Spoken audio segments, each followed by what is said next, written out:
speaking at the alcohol school. You're going to be sharing a project that you've been working on with Lallemand. Hmm. Yes. Can you share some insights into that? Yeah, after 30 years of being in the industry, and I go back to that flavor wheel that I created, there's lots of innovations I've done around grain. There's probably even more innovations I've done around casks because those are a little bit easier to execute. But the third segment of where flavor comes from is yeast. And that's one that a lot of consumers cannot connect to. It's a lot of things that blenders and distillers have not really tapped into a lot because it's a long-term game. When you deal with yeast, that's the very start of the process. And by the time you get to the end whiskey, it could be decades later.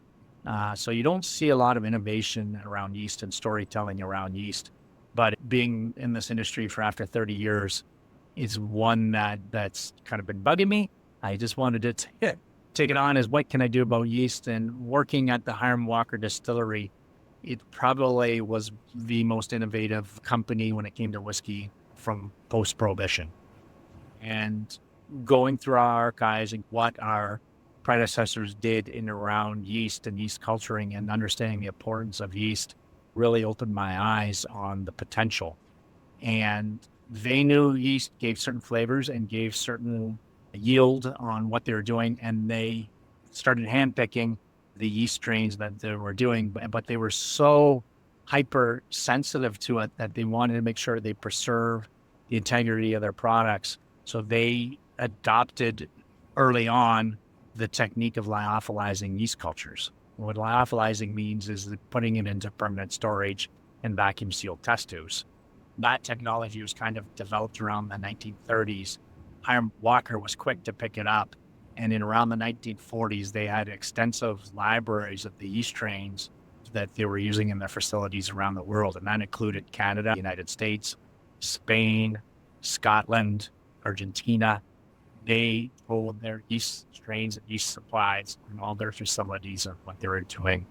And the yeast strain that we used all the way up into the late 1990s, early 2000s, which I was involved in, was originally from 1917. They lyophilized them in around 1935. So I gave those test tubes to Lallemand. They cracked them open and they can grow them. Mm-hmm. A yeast that's been in hibernation for 90 years, they could get to grow. And then we scaled it up and we made a production of it in February 2026 from the original yeast strain that Hiram Walker used in 1917. The flavor profile was different to the yeast strains that are used today, definitely very different. Going back into our records and our archives, the yeast technology, the yeast genetics seems to be truly this yeast strain that they were using for all this time. You could see some of the things, and I'll be discussing that in alcohol school on how this yeast stage and how whiskey would have tasted. I'm going to be launching a whiskey probably in 2035. That's a century in the making. Mm-hmm. You said it's in the light of day since 2025. Now we're going to do a whiskey probably by 2035, and that's really a century in the making. Yeah.